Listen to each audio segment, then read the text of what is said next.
Bonsoir et bonsoir à toutes et à tous. Bienvenue sur El Maralebia. Quel plaisir de vous retrouver pour ce nouveau numéro de Microscoop. Soyez les bienvenus. Merci pour votre fidélité. Nous allons revenir. Alors, je vais saluer mes collègues en régie et leur demander, s'il vous plaît, de me couper l'oreillette. Voilà, merci à l'équipe.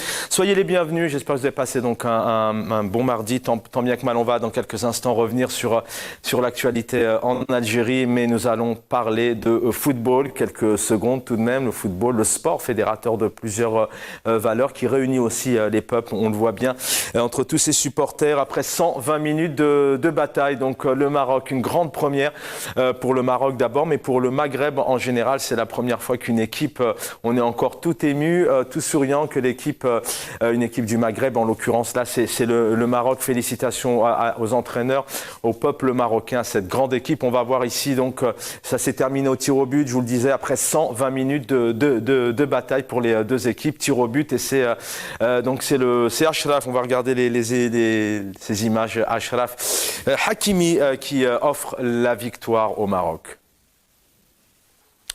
Voilà, que de joie, donc en quart de finale. Donc ça va aller très vite. Maintenant, la finale est annoncée pour le 18 décembre prochain quart de finale. Ce soir, sur le plateau, réaction tout de suite. Azwa Chemrouk est avec nous, militant politique. Bonsoir cher Azwa, bienvenue. Bonsoir Chaban, bonsoir à l'équipe technique, bonsoir aux téléspectateurs d'Al-Maralebia qui nous regardent ce soir, et bonsoir à vos invités. Merci. Jamel Gessoum est avec nous, bonsoir. Vous êtes notamment donc chercheur, vous dirigez un centre de recherche ici en région parisienne. Bonsoir Jamel Gessoum. Bonsoir Chaban, merci pour l'invitation et merci également à l'ensemble des collaborateurs directs ou indirects de Al-Maralebia. Merci. Alors on devrait avoir Tariq Braïk, est-ce qu'il est avec nous ? Pas encore. Messieurs, une réaction tout de même. On a en fond d'écran ici cette belle équipe marocaine. On se réjouit tout de même ce soir. On est vraiment heureux. Hein. Ça a été un match à suspense. Les deux équipes n'ont pas lâché, mais le Maroc l'emporte. Peut-être une réaction à Zoua Chemolo pour commencer. Oui, c'est une très très bonne chose pour les pays d'Afrique du Nord. Et tout de même, c'est une première, je crois, qualification pour les pays d'Afrique du Nord en quart de finale d'une Coupe du Monde. Je tiens à féliciter le Maroc et tout le peuple marocain pour cette qualification. Je l'espère pour la prochaine édition pour l'équipe d'Algérie, qu'il fasse autant ou peut-être plus. On l'espère bien évidemment, c'est tout le mal qu'on peut souhaiter à toutes les équipes, mais quand il s'agit effectivement de l'Algérie, du Maroc, on est heureux ce soir, ou de la Tunisie bien évidemment, on ne va pas être chauvin, mais c'est le Maghreb, ce sont nos voisins. Jamel Gessoum, je sais que vous aimez le sport d'abord, vous avez même d'ailleurs footeux si je ne me trompe pas. Un petit peu. Une réaction, vous êtes heureux ? Mes félicitations au peuple marocain et je réitère l'appel que j'ai fait il y a quelques jours pour dire au peuple algérien, soutenez le peuple marocain dans cette compétition, mettez la politique de côté et n'oubliez pas que les Marocains nous ont soutenus lors de la CAN 2019 comme aucun peuple ne l'a fait. Voilà ce que je voulais dire. Alors on peut rappeler que vous parlez des peuples, mais on l'a vu et on l'a prouvé par des images dans ces émissions que les peuples, alors je vais essayer de ne pas me tromper de caméra ce soir, que les peuples ont toujours été unis. Hein. Quoi qu'il arrive, c'est souvent là-haut en termes de diplomatie ou un peu dans les hauteurs des pouvoirs que ça se chamaille un petit peu.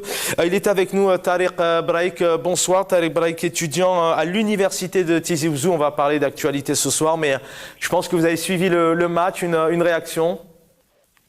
Donc, bonsoir à vous, bonsoir à toutes et à tous.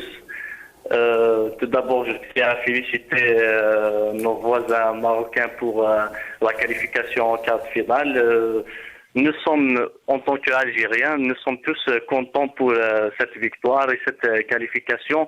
Et en tant que peuple nord-africain, nous sommes contents et les félicitons pour cette qualification.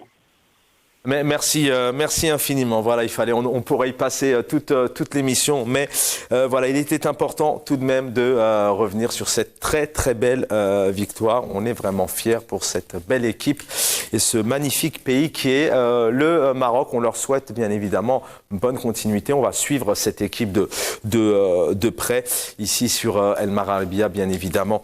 L'actualité ce soir, le titre de l'émission s'est affiché, l'université sous le giron du MDN, du ministère de la Défense. Des représentants du ministère de la Défense nationale ont été nommés au conseil d'administration de 3 universités. Oui, 3 universités algériennes, un décret donc exécutif publié au journal officiel, numéro 77. Il a été donc signé par Ayman Ben Abdelrahman, qui est le premier ministre des universités, donc à Guelma, à Oran 1 et à Sidi Bel Abbès. Le conseil d'administration de ces universités comprendra un représentant du MDN, du ministère de la Défense nationale, donc de l'armée, vous l'avez compris, comme une nouvelle mesure afin d'améliorer, c'est la question qu'on va se poser, afin d'améliorer les performances de l'université et d'atteindre ses objectifs.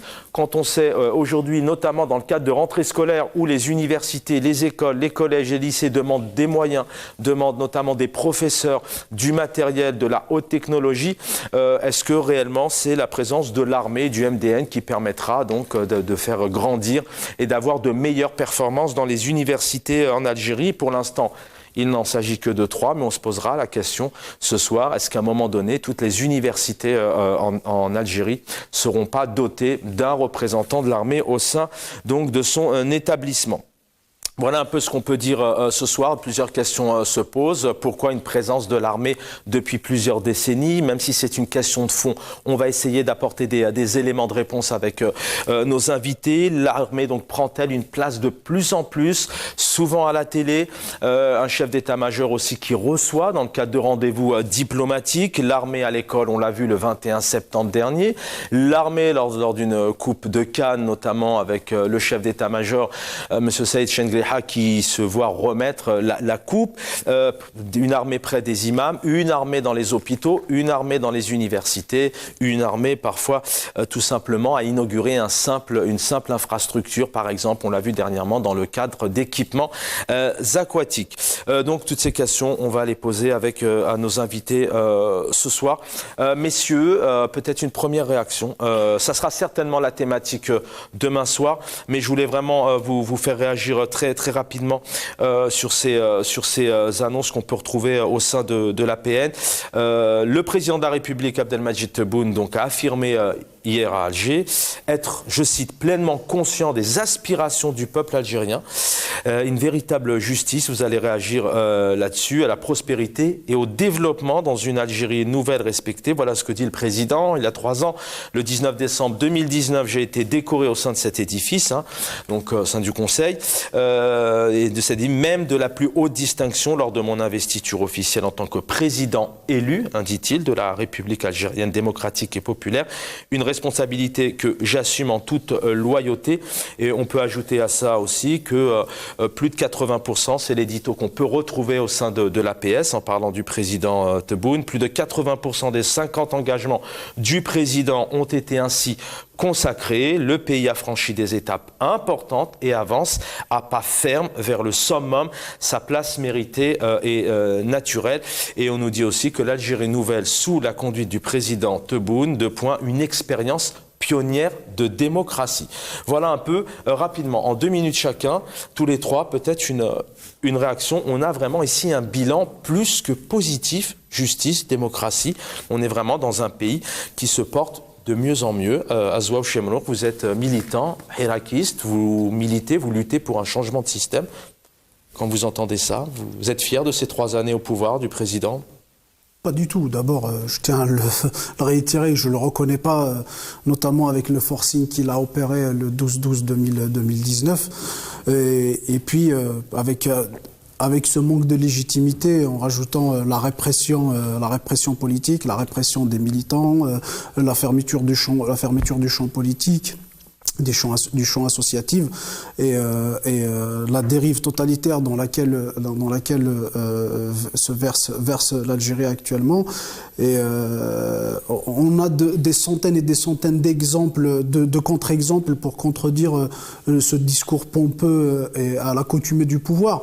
Donc je pense que la situation actuelle que traverse l'Algérie en est un parfait exemple, une parfaite illustration de la dictatorisation, de la totalitarisation dans notre pays. Donc c'est tout ce que je peux dire par rapport à ce qu'a avancé Tebboune comme propos.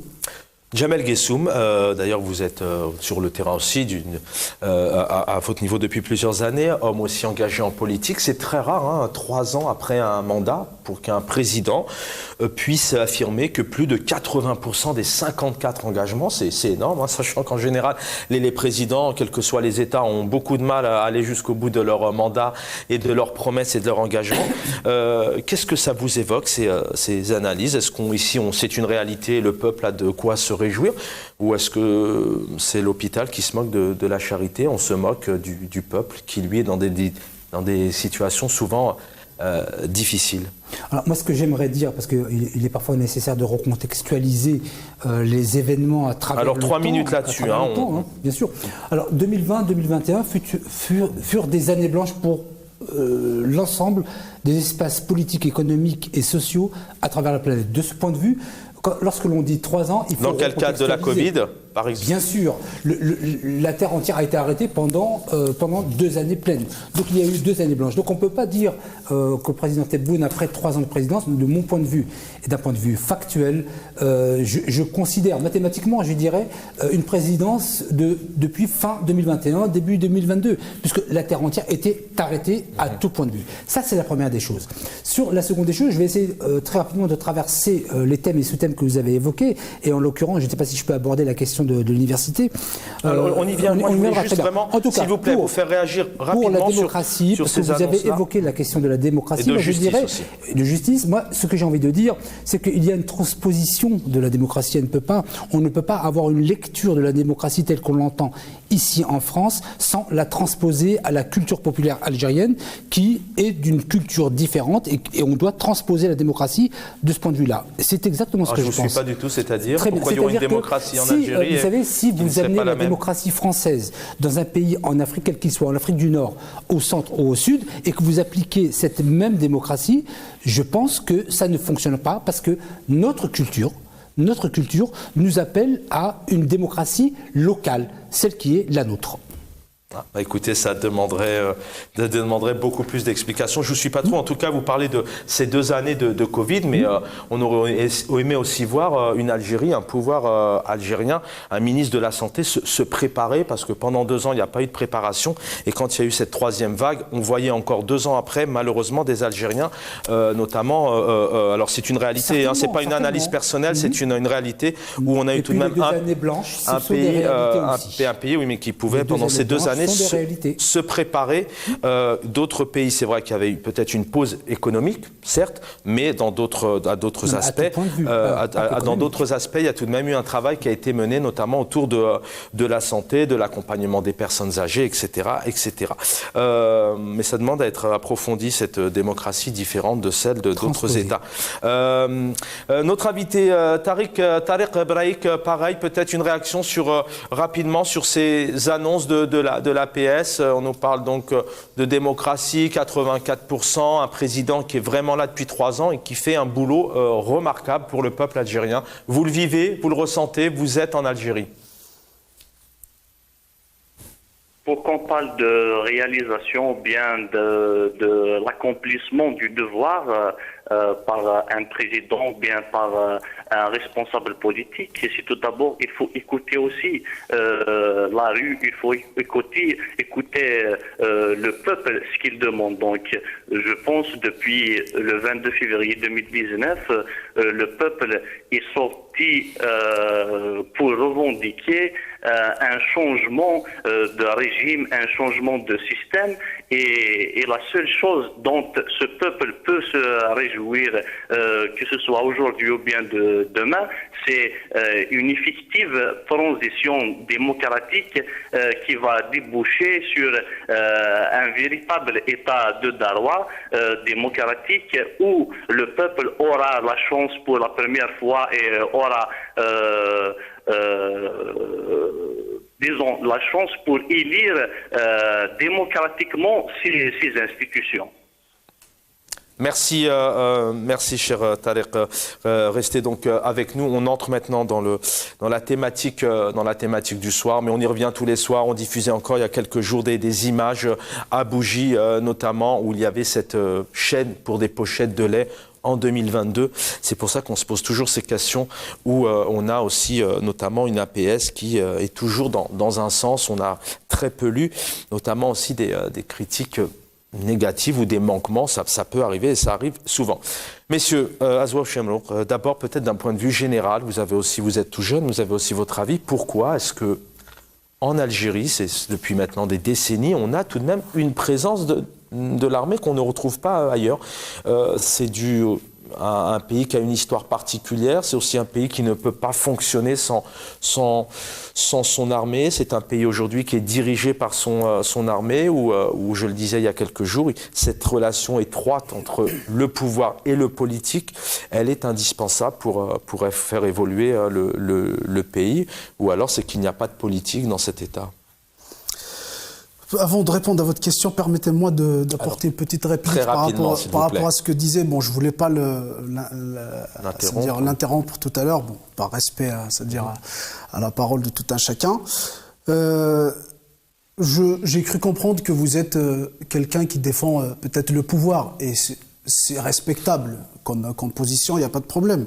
Mais de là de dire que la démocratie, et il y a une démocratie non transposable, ou il y a une démocratie entre guillemets culturelle, je trouve ça très très méprisant à l'égard du peuple algérien. C'est-à-dire qu'il y a des peuples qui sont culturellement prédisposés à adopter une démocratie, d'autres culturellement qui ne sont pas prédisposés à apporter une démocratie. Il faut savoir une chose, que les principes démocratiques, à mon sens, ils sont universels. C'est-à-dire que ce qui est valable en France est valable en Algérie, est valable ailleurs partout dans les quatre coins du monde.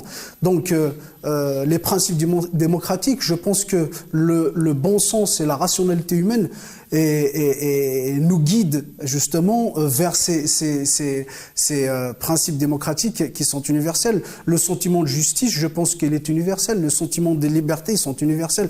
Donc, je vous exhorte à arrêter cette forme de mépris à l'égard du peuple algérien, qui est un peuple comme tous les autres, qui est un peuple qui est capable de prendre sa destinée en main. Et qui est capable justement de former une société, une communauté de destin, comme on l'appelle.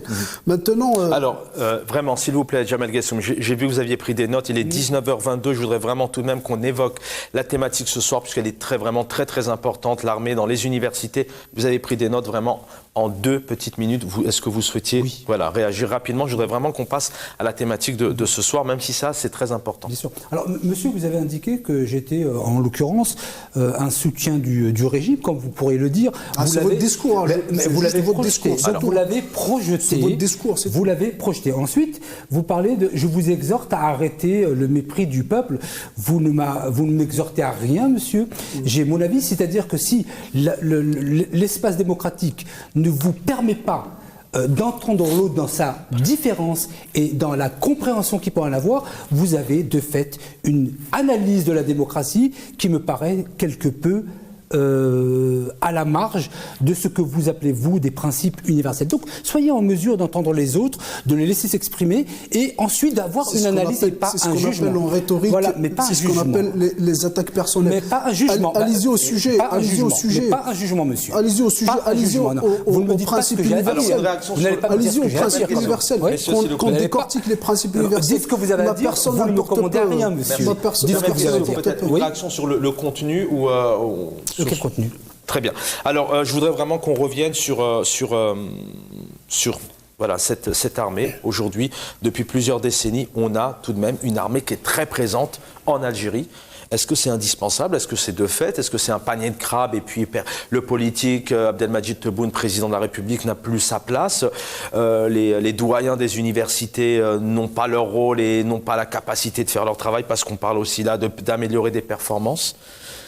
Vous avez tout dit, Chaban. C'est que d'abord, il faut qu'on revienne à l'histoire. C'est que l'histoire, c'était le péché originel. C'est-à-dire que en 1957, avec l'assassinat de Aben, justement, ce que lui a coûté son assassinat, c'est le congrès de la Soumam. Et le congrès de la Soumam proclamait la primauté du civil sur le militaire. Et justement, c'est ce qu'ils avaient remarqué à cette époque-là, c'est-à-dire que la primauté du civil n'était pas anodin.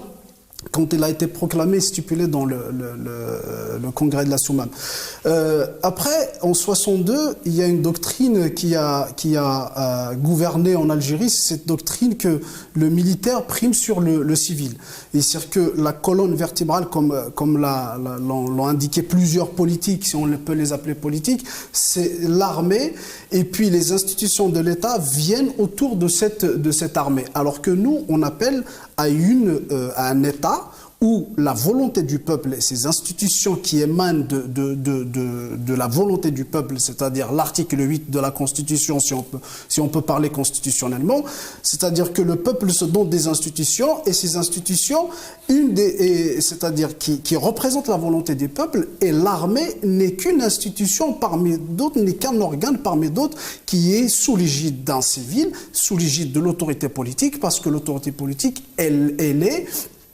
c'est une autorité élue, c'est-à-dire qu'il est sujette à la volonté du peuple. Et l'armée n'est pas sujette à la volonté du peuple.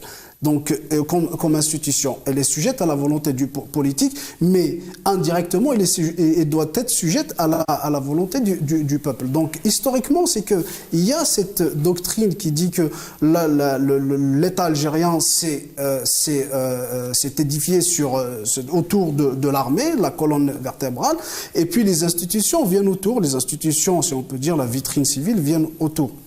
Maintenant, il faut savoir une chose par rapport au sujet de l'université sous le giron du MDN, c'est que ça vient justement conforter cette doctrine militaire. Donc, si on se souvient, lors du discours de Tebboune pour célébrer les 60 ans de l'indépendance, avait dit comme quoi l'armée doit prendre son rôle de leadership dans toutes et guider les institutions. On va l'écouter dans un instant. Exactement. Et donc, et c'est ce qu'on est en train de voir aujourd'hui, c'est exactement ça. Mais c'est que il faut pas oublier une chose, c'est qui est très importante à mon sens, parce qu'on est passé d'un pouvoir, d'un système politique militarisé de facto, à un système politique militarisé légalement, c'est-à-dire que constitutionnellement, on est dans un système politique militarisé. Et ça, c'est approuvé par l'article 30 de la Constitution, de la nouvelle Constitution, l'article 30 qui stipule que l'armée est garante des intérêts vitaux stratégiques de la nation, sans pour autant définir ce que c'est que les intérêts. Ça veut dire quoi? C'est-à-dire que l'armée, elle peut intervenir dans tous les domaines, y compris le domaine économique. Aujourd'hui, on le voit dans le domaine universitaire, y compris le domaine culturel. Sportifs, on peut les voir. Donc ça ouvre une brèche, peut-être une grande ouverture pour l'armée d'intervenir, y compris parce que je reviens à vous. Il faut juste, je laisse finir là-dessus. Je finis là-dessus, c'est que ce qui est dangereux à mon sens, ce n'est plus le président de la République qui est, même si on est dans un système hyper présidentialiste, ce n'est plus le président de la République qui gouverne, parce que cet article-là donne le pouvoir à l'armée de destituer un président s'ils estiment, je dis bien, ils sont arbitres là-dessus, s'ils estiment que les intérêts de la nation sont touchés par le président de la République. J'aimerais juste revenir à vous plusieurs fois. C'est pour ça qu'on essaie d'avoir peut-être des interventions plus courtes et dynamiques. On va écouter ici justement le président de la République, Abdelmadjid Tebboune, qui dit clairement que la jeunesse doit être fière de son armée, l'ANP, héritière de l'ALN. الجزائر جديدة بمؤسساتها الدستورية وشعبها الشامخ وشبابها الطموح يحق لها في ستينية استرجاع السيادة الوطنية أن تفتخر بقدرات وبسالة جيشنا الوطني الشعبي سرير جيش التحرير الوطني.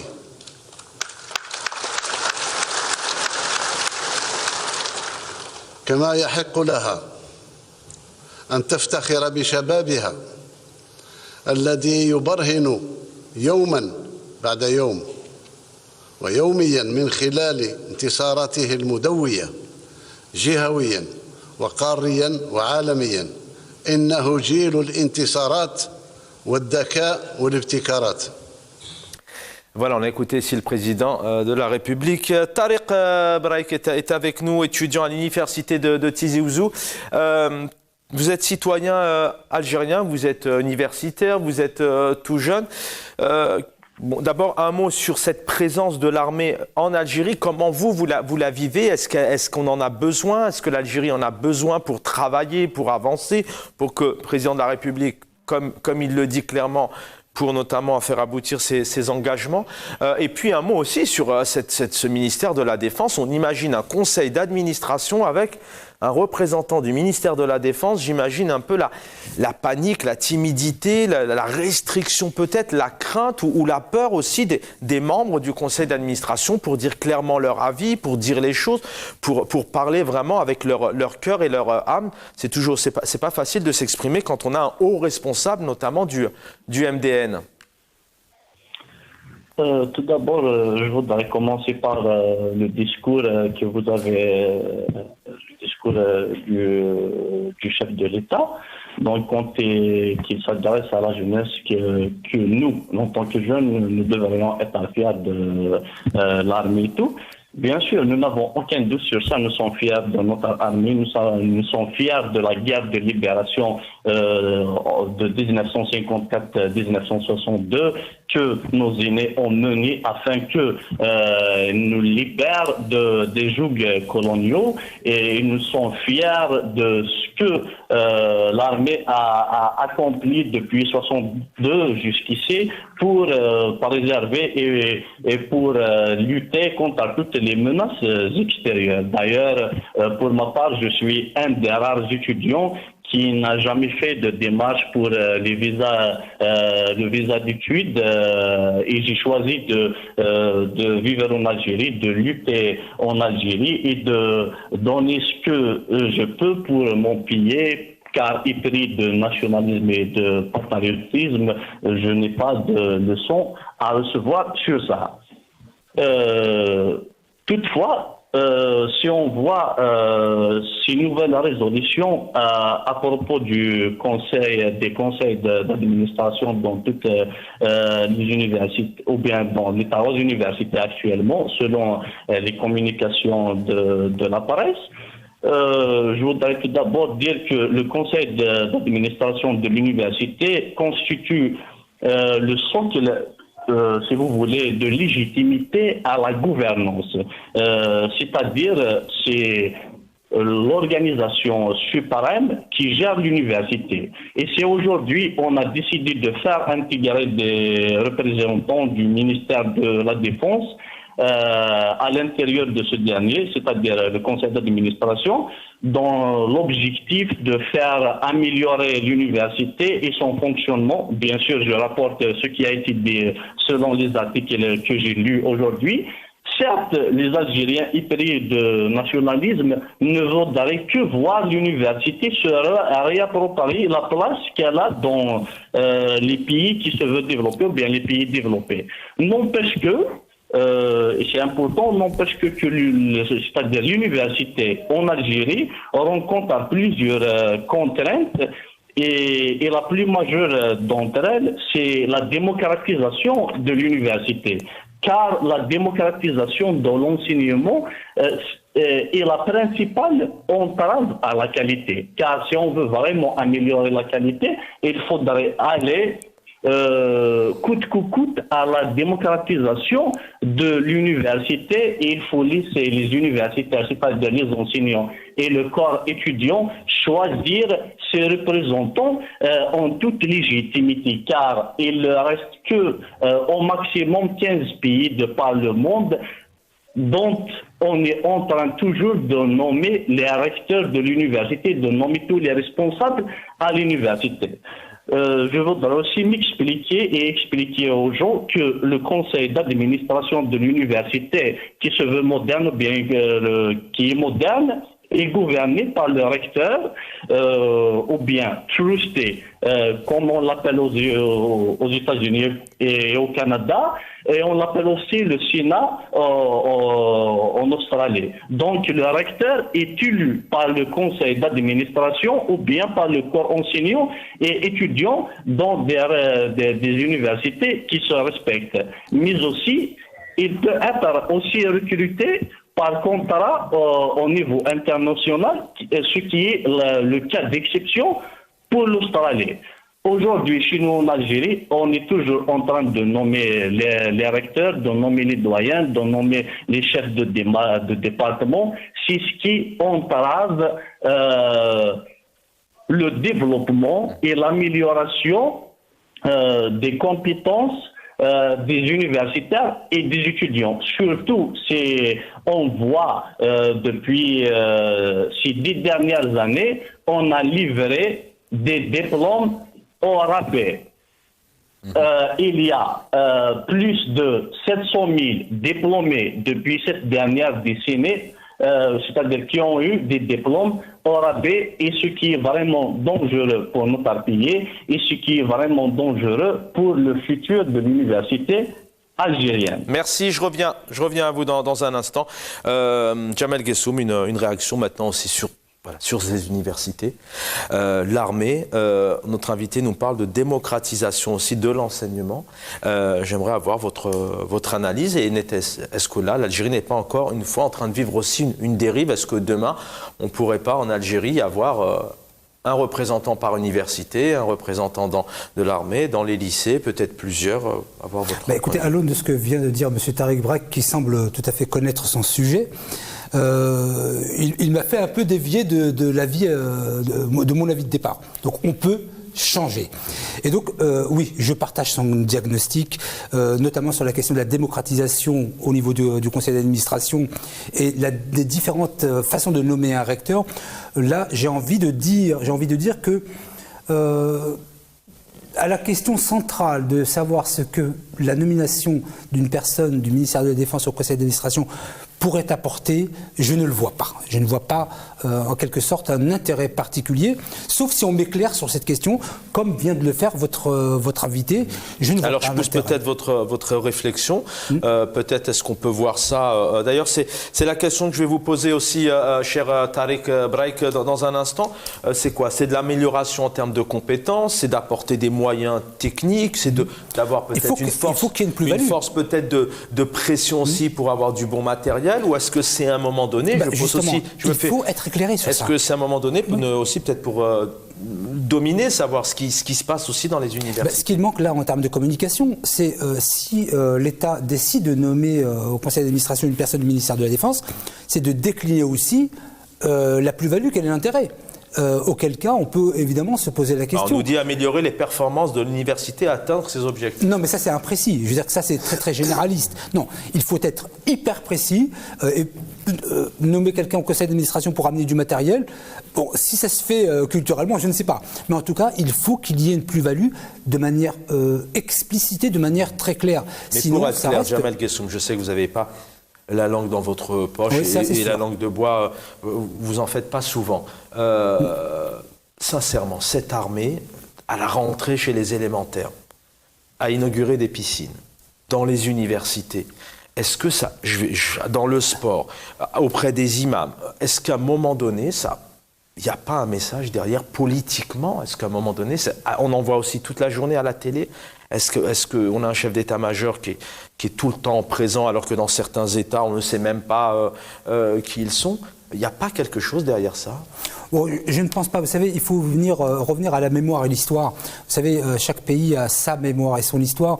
Moi qui suis né en France, j'ai une fierté particulière d'être algérien quand je pense déjà à l'ALN. On parle souvent de 1962 au-dessus, de l'ALN à l'ANP. J'ai cette fierté particulière d'être algérien lorsque je vois le sacrifice que nos chouhada, l'ALN et l'ANP, jusque dans les années 90, a fait. Et de ce point de vue, c'est une culture populaire que nous avons en Algérie. Vous vous étonniez d'ailleurs, et c'est pas la seule fois aujourd'hui que Saad Nchengeleh, je l'ai noté, avait pris la Coupe d'Afrique dans ses mains. Mais je veux dire qu'il y avait bien une équipe du FLN dans les années 50. Donc là, le politique était aussi mêlé au sport. Mais l'analyse qu'on essaye de pousser, c'est pas le fait que le chef d'état-major porte le chef. Non, mais c'est pas le fait. Mais je vous réponds. Pas le fait que le chef d'état-major porte une coupe. C'est pourquoi à un moment donné, si on prend de la hauteur, qu'on est en Algérie, pour ne parler que de l'Algérie, parce que malheureusement ce n'est pas que le seul pays dans ce sens-là, pourquoi est-ce qu'à un moment donné, on a la présence de l'armée, du chef d'état-major un peu partout. C'est une culture. Voilà. Donc, c'est une culture. Le peuple, c'est l'armée c'est le peuple. Ça a toujours été comme ça depuis des années. Alors bien évidemment, la NP héritière de la LN, on distingue les deux entre l'armée qui fait son travail, notamment les militaires qui sont sur le terrain maintenant depuis plusieurs années, et ce pouvoir, ces généraux, cette armée qui est vraiment très très très omniprésente.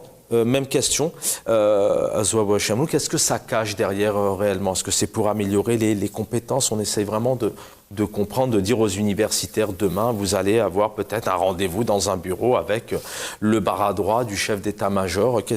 Pourquoi? Est-ce que c'est vraiment pour améliorer, faire pression et faire grandir les performances, ou est-ce que ça cache derrière quelque chose peut-être de stratégique, de malsain, peut-être d'avoir un pouvoir supplémentaire auprès de cette jeunesse? Ça reflète une chose, Chavan, c'est la passation, comme je l'ai dit tout à l'heure, c'est la passation d'un pouvoir, c'est le passage, d'un pouvoir politique militarisé de facto à un pouvoir politique militaire légal et constitutionnel. Ce qui est en train de se passer actuellement en Algérie. C'est-à-dire qu'avant, c'était les militaires réellement qui possédaient le pouvoir, mais derrière les rideaux. Aujourd'hui, il est là, il vous dit, même constitutionnellement, je tiens les pouvoirs et je tiens les manettes légalement. Et par rapport à votre question, c'est que dans le conseil d'administration d'une université, l'armée n'a rien à faire. L'université est un espace scientifique. D'abord, premièrement, est un espace scientifique. Il pourrait être un espace culturel, un espace sportif, un espace politique, mais l'armée est une institution, est un organe qui n'a rien à voir. Il pourrait y avoir des partenariats entre l'université et l'armée de son pays. Et c'est tout à fait normal, c'est tout à fait logique pour le développement des technologies militaires, des stratégies militaires, il n'y a pas de problème là-dessus. Mais de dire que l'université algérienne a besoin de l'armée pour l'améliorer, je pense que c'est une insulte à l'intelligence de l'universitaire ou de l'étudiant algérien. C'est-à-dire, prenons juste les exemples ailleurs, les premières universités du monde. Les premières universités, elles sont américaines de majorité, ou européennes, ou asiatiques. Et ils n'ont pas dans leur conseil d'administration des militaires. C'est des civils, c'est des universitaires. Ils sont démocratiquement élus. Justement, ce que disait tout à l'heure votre invité Monsieur Tariq Baraïk, c'est que c'est en démocratisant l'université algérienne, c'est à partir de là qu'on pourrait éventuellement améliorer la qualité de l'enseignement et des recherches et peut-être participer au développement économique et social de notre pays, et même politique et même militaire. Donc la militarisation, ça reflète une chose, c'est-à-dire c'est la doctrine militaire qui gouverne aujourd'hui le pays. C'est-à-dire que dans la doctrine militaire, ils se disent que ces civils-là, ils sont des voiriens, excusez-moi du terme, donc c'est à nous de prendre le relais et de prendre en charge, y compris l'université, y compris les institutions, y compris toute la vie politique ou économique dans notre pays. Et je vous le dis ça, et peut-être que dans un futur proche, c'est possible qu'ils interviennent dans la sphère économique. Et peut-être dans la sphère culturelle, après qu'ils aient intervenu dans la sphère politique, maintenant et qu'ils vont intervenir dans la sphère économique, et peut-être ils vont avoir un militaire peut-être à son Atrac, à son Elgaz, ou je sais pas. Donc ils peuvent toujours inventer ces subterfuges-là pour asseoir leur pouvoir au sein des institutions. Vous parlez d'économie, mais on l'a déjà évoqué, que le président avait déjà aussi évoqué la présence de l'institution militaire, pour aller vite, on l'avait évoqué dans le cadre d'une émission, notamment au sein du système économique. On va écouter ici Brahim Bourali, qui est le président de l'Assemblée populaire, qui nous dit que la stabilité de l'Algérie est due notamment à l'armée. L'armée est une institution issue du peuple. إن أمن الجزائر واستقرارها كان نتيجة هذه الإرادة، كما كان بفضل المؤسسات التي برهنت على مدى ارتباطها بوطنها وبشعبها، وفي مقدمتها مؤسسة الجيش الوطني الشعبي، والتي أعطت درسا لكل المشككين بأنها مؤسسة نابعة من صلب هذا الشعب الأبي وقادرة على حماية الوطن ومواجهة التحديات مهما كانت وتعددت. جيش يملك من القوة ما أهله ليكون الدرع الواقي والحامي للحمى، جيش يشكل مع الشعب لحمة وطنية ويصنعان معا جبهة داخلية متراصة مدركة للتحولات التي تحدث في العالم، واعية برهانات ما يجري في المحيطين الإقليمي والدولي. Voilà, on a écouté ici Brahim Bourali qui nous parle donc de cette armée, stabilité de l'Algérie grâce à l'armée, qui est une institution issue du peuple. Tariq Brahim, je reviens vers vous. Vous êtes en Algérie, je rappelle, étudiant. On a à la fois un président, on a aussi des patrons du Sénat, de l'Assemblée populaire, hein, qui disent que cette armée, elle est importante, elle est la stabilité du pays, elle est aussi c'est issue du peuple. Voilà, de ce côté-là, il y a tout de même une importance. Pour vous, demain, qu'est-ce que ça pourrait changer, notamment dans les universités? Est-ce que c'est vraiment concret pour le corps professoral, les étudiants, la vie aussi estudiantine, tout ce qu'un militaire pourrait peut-être apporter parce qu'il fréquente les hauts pouvoirs et les hauteurs, ou est-ce que ça cache quelque chose derrière et peut-on peut-être aller vers une dérive à ce que demain, toutes les universités, peut-être les lycées, les collèges, aient dans l'intérieur de leur établissement un représentant de l'armée? Il n'y a pas d'équation complexe pour y remédier au problème de l'université algérienne. Car nous savons toutes et tous que le problème de l'université algérienne, dont son fonctionnement est toujours d'un fonctionnement traditionnel et archaïque, et il doit s'adapter aux normes internationales, c'est-à-dire elle doit devenir une université moderne. Mais pour devenir une université moderne, elle doit impérativement accéder à la démocratisation et l'autonomie de l'université, car toutes les universités de par le monde aujourd'hui sont démocratiques et autonomes.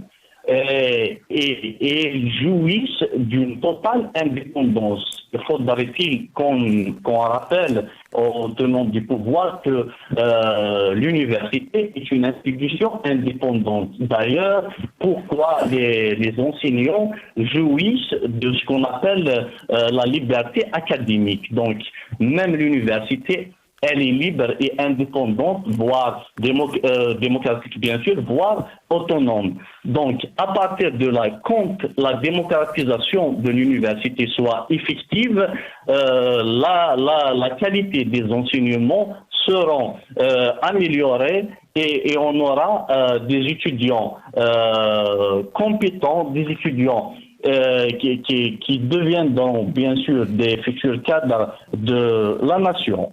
Mais aujourd'hui, le problème que rencontre l'université, tout d'abord, est la démocratisation de l'accès à l'université, ou bien ce qu'on appelle ici en Algérie, donc le bac politique octroyé depuis un peu plus de, si vous voulez, 2 décennies. Donc, ce bac politique octroyé aux Algériens depuis 2 décennies sert à apaiser les tensions des familles des 4 coins de l'Algérie. D'ailleurs, aujourd'hui, nous sommes à plus d'1,8 million étudiants.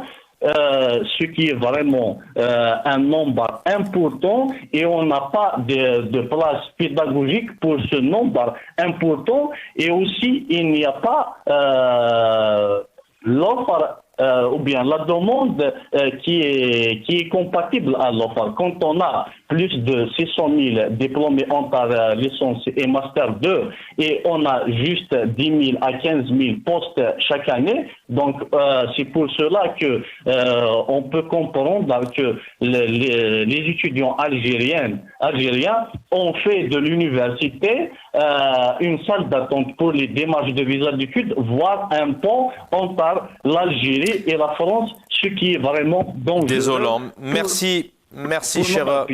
Merci, cher Tariq Braik. C'est vrai que beaucoup d'étudiants, malheureusement, font tout pour quitter l'Algérie, alors qu'ils ont énormément de talent, de savoir-faire. Messieurs, vous avez 30 secondes, le mot de la fin, chacun.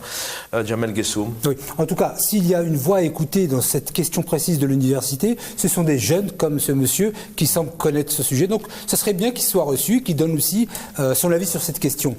Très rapidement, très rapidement, 20 secondes. Je partage l'avis du président de l'Assemblée nationale. Peut-être que lui, il le cite. Moi, je le pense vraiment.